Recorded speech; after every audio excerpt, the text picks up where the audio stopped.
अब हमें से कई लोग ये सोच रहे होंगे कि लोन लेना तो एक बैड आइडिया है और भला लोन लेके कोई पैसे कैसे कमा सकता है। बट हम ऐसा इसलिए बोल रहे हैं क्योंकि हम में से ज्यादातर लोग ये नहीं जानते कि दुनिया के रिचेस्ट लोग अमीर बनने के लिए सबसे ज्यादा लोन्स का ही इस्तेमाल करते हैं। बट हमारे लिए ये भी जानना जरूरी है कि ज्यादातर इंडियन लोन्स लेने से डरते क्यों हैं और क्या रीजन है कि मिडिल क्लास लोग लोन्स को नेगेटिवली देखते हैं। इसे समझने के लिए इस डेटा को देखिए। यहाँ पर पर्सनल लोन सबसे ज्यादा पॉपुलर है और इसके साथ ही आज मैक्सिमम इंडियंस कार लोन्स और क्रेडिट कार्ड लोन्स भी ले रहे हैं और ये सारे लोन्स बैड डेट की कैटेगरी में आते हैं, जिसका मतलब है कि हम ये लोन्स लेके लायबिलिटीज खरीद रहे हैं जिसके बदले हमारी कोई इनकम जनरेट होती ही नहीं। उल्टा इसके लिए हमें हमारी जेब से एडिशनल पैसे खर्च करने पड़ते हैं। फॉर एग्जाम्पल, एक रिसेंट सर्वे के अकॉर्डिंग आज हर 5 में से 1 इंडियन अपने ट्रेवल के बिल्स पे करने के लिए पर्सनल लोन ले रहे हैं और 10% इंडियंस तो अपने EMI और क्रेडिट कार्ड्स के ड्यूज भरने के लिए लोन ले रहे हैं। वहीं दूसरी तरफ अमीर लोग लोन्स लेके अपने लिए कोई बंगलो या कार नहीं खरीदते, बल्कि इस लोन से वो एसेट्स खरीदते हैं जिससे वो और ज्यादा अमीर बन पाए। फॉर एग्जाम्पल, वो लोन पे लिए हुए पैसों को रियल एस्टेट, स्टॉक्स या बिजनेस में लगाते हैं जिससे उन्हें अपने लोन की EMI से ज्यादा रिटर्न्स मिलते हैं। इनफैक्ट हर वेल्दी इंसान काफी सारे लोन्स लेके ही आज वेल्दी बने हैं और ये मेरा नहीं, क्रेडिक्स के फाउंडर कुणाल शाह का मानना है। Every wealthy person has become wealthy by taking a lot of loans.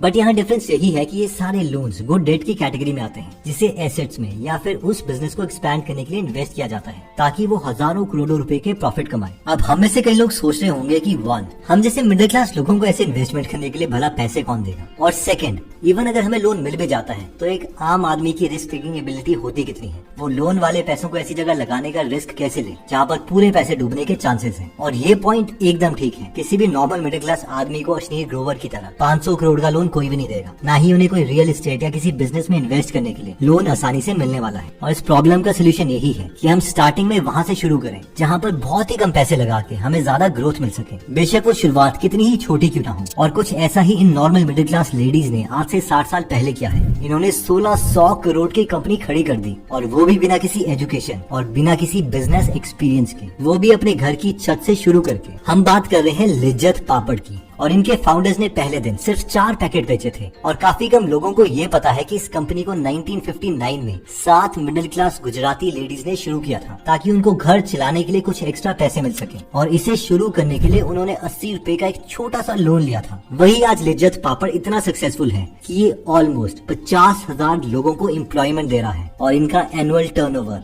800 crore से भी ज्यादा है। ठीक इसी तरीके से 1978 में ये लड़की एक पुराना गराज रेंट पे लेती है और पूरे दिन गर्मी में यहाँ काम करती रहती है ताकि वो अपनी बायोटेक्नोलॉजी कंपनी खोल सके। और शुरू में तो किसी ने सपोर्ट नहीं किया, बल्कि उल्टा इनके साथ कोई काम करने के लिए भी रेडी नहीं था। और फाइनली एक रिटायर्ड कार मैकेनिक को इन्होंने हाथ जोड़ के मनाया और वो भी काम करने के लिए इसीलिए रेडी हुआ क्योंकि उसे कहीं और जॉब नहीं मिल रही थी। यहाँ पर हम कोई और नहीं बल्कि बायोकॉन की फाउंडर किरण मजुमदार शॉ की बात कर रहे हैं, जो ये भी बताती हैं कि कैसे 25 साल की एज में जब उन्होंने बायोकॉन स्टार्ट किया तो उनके बैंक अकाउंट में सिर्फ 10,000 रुपए थे और कोई भी बैंक उन्हें लोन देने के लिए तैयार नहीं था। लेकिन बहुत ही मुश्किलों के बाद किरण मजुमदार शॉ ने बायोकॉन को ग्रो किया और आज बायोकॉन 30,000 करोड़ की कंपनी है और हाल ही में उन्होंने अपना बिजनेस एक्सपैंड करने के लिए $1.2 बिलियन का लोन लिया, यानी 10,000 करोड़ रुपए का लोन। और ठीक इसी तरीके से जब हम अपना बिजनेस इस्टेब्लिश करके अच्छी खासी वेल्थ क्रिएट कर लेते हैं तो हम लोन्स लेके ज्यादा से ज्यादा पैसे बना सकते हैं,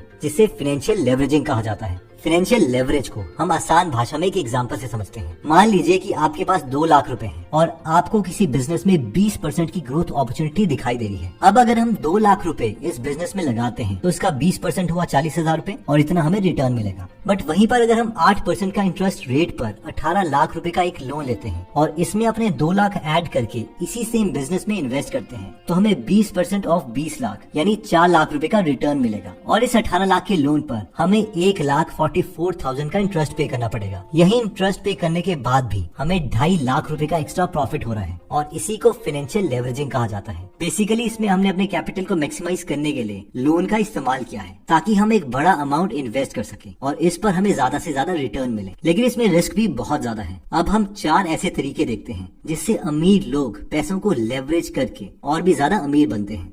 method 1, investing in commercial properties, जिसमें हम रेंटल इनकम अर्न कर सकते हैं। इसकी एक बहुत ही इंस्पायरिंग स्टोरी है। इमेजिन कीजिए कि इंसान है जिसकी 5,000 रुपए की सैलरी है और वो एक छोटी सी दुकान में हेल्पर का काम कर रहा है और वो इस मेथड को यूज करता है। तो उसे आज कितना रेंट मिलता होगा? 50,000 रुपए, 1 लाख रुपए? नहीं, 2021 में इन्हें 769 करोड़ का रेंट मिला है। इनफैक्ट इन्हें सिर्फ एक बिल्डिंग से 4 करोड़ रुपए पर मंथ का रेंट मिलता है। इनका नाम है विजय अग्रवाल, जो कि एक सतवा ग्रुप नाम की रियल एस्टेट कंपनी के आज मैनेजिंग डायरेक्टर हैं और इनकी खुद की नेटवर्थ 4,000 करोड़ से भी ज्यादा की है। और अगर हमें भी लोन लेके ज्यादा से ज्यादा प्रॉफिट या रेंटल इनकम कमानी है तो हम उन प्रॉपर्टीज को खरीद सकते हैं जो अपनी एक्चुअल वैल्यू से काफी कम प्राइस में बिक रही है। और इसे करने का तरीका गैरी केलर ने अपनी book millionaire real estate investor में बताया है। बेसिकली वो बताते हैं कि कई प्रॉपर्टीज हैं जो फैमिली डिस्प्यूट्स, फैमिली इमरजेंसीज या फिर लोन प्रॉब्लम के चलते काफी डिस्काउंटेड प्राइस में बिक जाती हैं और हमें ऐसी ही प्रॉपर्टीज को ढूंढना है। फॉर एग्जाम्पल, आज गोवा की जो प्रॉपर्टी प्राइस की ग्रोथ है और रेंटल यील्ड है वो बहुत ज्यादा है और अगर हम इस वेबसाइट पे जाएं तो हमें यहाँ गोवा की वो सारी प्रॉपर्टीज दिखेंगी जिसके ओनर लोन रीपे नहीं कर पा रहे हैं। सो बैंक इन प्रॉपर्टीज को काफी सस्ते प्राइस में ऑक्शन करता है।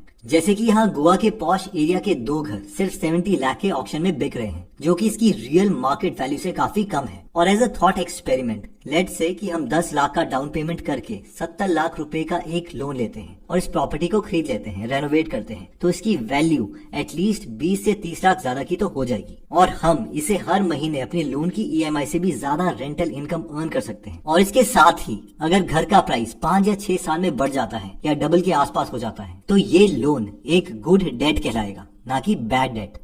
गैरी केलर ने अपनी इस बुक में और भी बहुत ज्यादा एग्जांपल दिए हैं जो कि आप गीगल एप्लीकेशन में जाके सुन सकते हैं। गीगल ऐप में 200 से ज्यादा बुक समरीज फ्री में अवेलेबल है जिन्हें आप पढ़ भी सकते हैं और सुन भी सकते हैं और हर हफ्ते हम इसमें एक फ्री बुक समरी ऐड करते रहते हैं। तो अगर आप इस ऐप में इंटरेस्टेड हैं तो इसका लिंक मैं डिस्क्रिप्शन और फर्स्ट कमेंट में दे दूंगा। एनीवेज, देखिए रियल एस्टेट में अपॉर्चुनिटीज इतनी ज्यादा है कि इवन बिलियनर्स भी लोन लेके रियल एस्टेट इन्वेस्टिंग से पैसा कमाते हैं। जैसे कि लॉन मस्क ने पिछले कुछ साल में कैलिफोर्निया में 7 प्रॉपर्टीज खरीदी जिसके लिए उन्होंने बैंक से लोन लिया और हाल ही में उन्होंने इन सभी प्रॉपर्टीज को सेल कर दिया जिसमें उन्हें $25 मिलियन का प्रॉफिट हुआ। बट इस प्रोसेस को फॉलो करने के लिए एक कंडीशन हमेशा ट्रू होनी चाहिए कि हम वो प्रॉपर्टीज खरीद पाए जिनकी रेंटल इनकम और मार्केट वैल्यू की ग्रोथ रेट हमारी EMI की इंटरेस्ट रेट से ज्यादा हो। और दूसरी इंपॉर्टेंट बात, अगर शुरू में हमारी रेंटल इनकम मंथली EMI से कम भी होती है तो भी हमारी इतनी कैपेबिलिटी होनी चाहिए कि हम इस सिचुएशन को मैनेज कर पाए। Method 2, investing. इसमें आइडिया यह है कि हम लोन लेके किसी हाई ग्रोथ पोटेंशियल वाले स्टॉक में इन्वेस्ट करें जिसमें हमें ज्यादा से ज्यादा प्रॉफिट मिल सके। और जैसा कि मैंने वीडियो की शुरू में बताया था कि अश्नीर ग्रोवर भी इसी रीजन से लोन लेकर नायका के IPO में इन्वेस्ट करना चाहते थे। इनफैक्ट अश्नीर अपनी बुक दोगलापन में बताते हैं कि उन्होंने लेवरेजिंग का इस्तेमाल किया और बैंक से 95 करोड़ का लोन लिया और इस लोन के पैसों को अश्नीर ने जोमेटो के IPO में इन्वेस्ट किया। और हम में से ज्यादा लोग शायद बिलीव नहीं करेंगे कि ये इन्वेस्टमेंट इतनी सक्सेसफुल हुई कि अश्नीर ने सिर्फ 8 मिनट में 2.25 करोड़ रुपए कमा लिए और वो भी लोन का इंटरेस्ट पे करने के बाद। और शायद कॉल रिकॉर्डिंग में अश्नीर का इतना गुस्सा होने की वजह भी यही है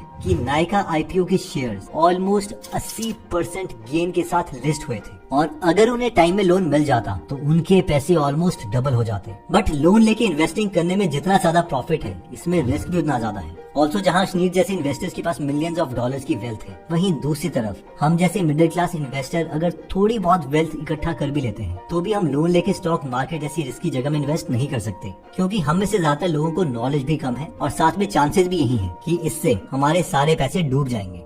मेथड 3, बट अगर हम रियल एस्टेट और स्टॉक की उतनी नॉलेज नहीं रखते हैं तो हम लेवरेजिंग का इस्तेमाल अपने बिजनेस प्रॉफिट्स को बढ़ाने के लिए कर सकते हैं और इसमें 2 तरीकों से हम लोन लेके अपने बिजनेस को एक्सपैंड कर सकते हैं। पहला तरीका यह है कि जैसे हाल ही में मुकेश अंबानी ने $5 बिलियन का एक लोन लिया जो अब तक की हिस्ट्री में इंडिया का सबसे बड़ा कॉर्पोरेट लोन है। बेसिकली उन्होंने ये लोन अपने बिजनेस को एक्सपैंड करने के लिए और पूरे देश में 5G नेटवर्क को बढ़ाने के लिए लिया है। इवन वेदांता ग्रुप के चेयरमैन और फाउंडर अनिल अग्रवाल भी ये बताते हैं कि कैसे जब वो अपना माइनिंग बिजनेस ग्रो करना चाह रहे थे तो उन्हें कोई 50 लाख का लोन भी नहीं दे रहा था। तो अनिल अग्रवाल जी ने धीरूभाई अंबानी जी को अप्रोच किया और उन्हें एक पार्टी में बुलाकर उस बैंक के मैनेजर से मिलवाया, जिसके बाद वो बैंक मैनेजर इतना इम्प्रेस्ड हो गया कि उन्होंने अनिल अग्रवाल जी को 50 लाख का लोन दे दिया और आज वेदांता ग्रुप इंडिया की सबसे बड़ी माइनिंग कंपनीज में से एक है और अनिल अग्रवाल जी खुद एक बिलियनर है। सो अगर हमें अपने एग्जिस्टिंग बिजनेस में स्कोप दिखता है और अगर हमें इसमें लोन का इंटरेस्ट रेट से डबल या इवन ट्रिपल वाली ग्रोथ अपॉर्चुनिटी दिखती है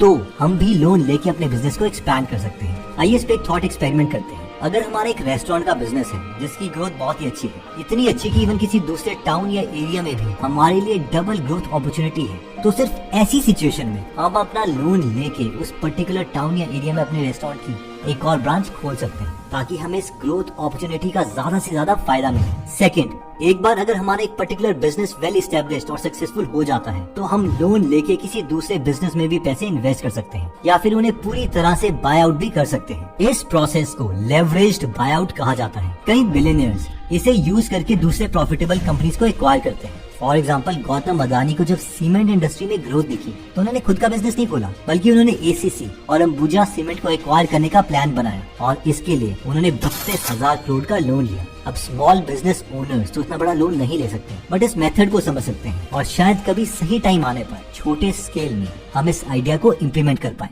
मेथड 4, लास्टली, अमीर लोग लोन का इस्तेमाल सिर्फ पैसे बनाने के लिए नहीं बल्कि टैक्सेस बचाने के लिए भी करते हैं। फॉर एग्जाम्पल, दुनिया के सबसे रिचेस्ट लोगों में से एक इलॉन मस्क ऑलमोस्ट ना के बराबर टैक्सेस भरते थे। इसलिए इलॉन मस्क अपनी कंपनी से कोई सैलरी नहीं लेते, बल्कि इसके बदले वो अपनी कंपनीज के स्टॉक्स को ही एज अ पेमेंट एक्सेप्ट करते हैं, जिसकी ऑन पेपर वैल्यू हर साल $1 बिलियन है। बट क्योंकि वो इन स्टॉक्स को बेचते नहीं है, इसलिए गवर्नमेंट इसे इनकम नहीं मानती और इसलिए इन्हें इस इनकम पर कोई टैक्स नहीं देना पड़ता। इसे बेचने के बजाय वो बैंक के पास जाते हैं और उन्हें कहते हैं कि मुझे मेरे स्टॉक्स के बदले कम इंटरेस्ट वाला एक लोन दे दो ताकि मैं अपने खर्चे चला सकूं। और क्योंकि उनके शेयर की वैल्यू 20 से 30% हर साल इंक्रीज होती है, तो वो बार बार अपने लोन को रीफाइनेंस करते हैं। सो बेसिकली वो एंड में ऑलमोस्ट 0 टैक्स पे करते हैं। ऊपर से ऐसे लोन पर कोई टैक्स भी नहीं लगता। और अगर हम किसी कंपनी को ओन करते हैं तो हम भी ऐसे लोन लेके अपने टैक्सेस मिनिमाइज कर सकते हैं और इसे और भी कई एसेट्स खरीद सकते हैं। इन कंक्लूजन, इस वीडियो में हमने ये समझने की कोशिश की कि कैसे दुनिया के सबसे रिचेस्ट लोग